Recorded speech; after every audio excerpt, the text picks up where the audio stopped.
Élisabeth II, les secrets d'un empire. Épisode 6, les héritiers du trône. Un podcast proposé par BFM TV et raconté par Marie Perraube. Le prince Charles, aujourd'hui 70 ans, a longtemps été le mal-aimé de la famille Windsor. Les médias se sont souvent déchaînés contre l'héritier. Physique disgracieux, prince adultère, loufoque, seuls 24% des Britanniques ont de lui une opinion positive. Pourtant, il n'a pas du tout l'intention d'abdiquer. Adélaïde de Clermont-Tonnerre, directrice de la rédaction de Point de Vue, en est convaincue. Non seulement il sera roi, bien sûr, ça c'est clair, c'est hors de question, contrairement à ce qu'a pu véhiculer la rumeur ou l'opposition, que le trône saute une génération et passe directement à William, ça n'arrivera jamais. D'abord parce que William ne ferait jamais ça à son père, ensuite parce que la reine Elisabeth ne le voudrait pas. Au contraire, elle a vraiment préparé la transmission pour son fils. Pour Stéphane Bern, le prince Charles est bien décidé à régner, lui qui patiente en coulisses depuis 45 ans. Mettez-vous à la place du prince de Galles.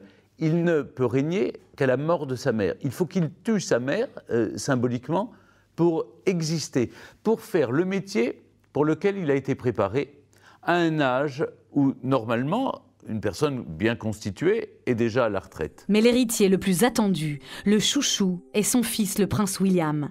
Selon l'ancien correspondant du Monde, Marc Roche, il a rapidement endossé le costume, coaché par sa grand-mère. La reine a formaté William et Kate à son image. Kate et William sont des jeunes gens, comme il faut, conservateurs, heureux de l'être, et qui vraiment ressemblent beaucoup à la reine Elisabeth II. Mais certains de leurs proches, comme Duncan, s'inquiètent. Sous la coupe de la reine, William et Kate auraient changé. Perdus de leur couleur et de leur originalité.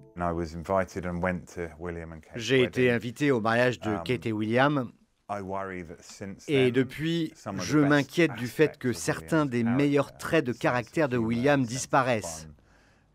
Son sens de l'humour, son côté amusant, terre-à-terre. Je crains qu'il ne soit trop formaté par la communication du palais et qu'il devienne un peu distant et détaché.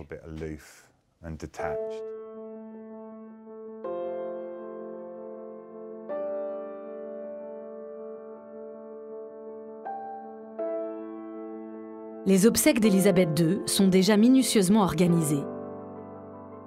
Elles auront lieu à l'abbaye de Westminster. Ceux qui l'ont intimement connue, comme son ancien valet de pied Paul Burrell, ont le sentiment d'avoir croisé l'histoire. Une nuit, je suis entré dans la chambre de la reine, j'étais debout dans l'obscurité, elle à son bureau, et un rayon de lumière l'illuminait. Et alors elle m'a dit « Paul, pourquoi vous êtes là debout en train de sourire dans le noir ?» Je lui ai répondu « Majesté, si seulement vous pouviez voir cette scène. » Elle était là, assise avec sur la tête la couronne impériale. Et quand j'ai baissé les yeux, elle avait aux pieds ses pantoufles à poils roses. Et là, je me suis dit, quelle vision extraordinaire. Il y a à la fois la mère de famille et l'État en une seule personne.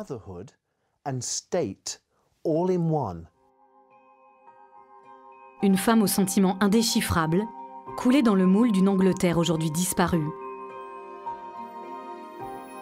Tour à tour intraitable, dominatrice, mais aussi attachée au plaisir simple, et qui a promis à ses sujets britanniques il y a 66 ans qu'elle ne prendrait jamais sa retraite et mourrait sur scène.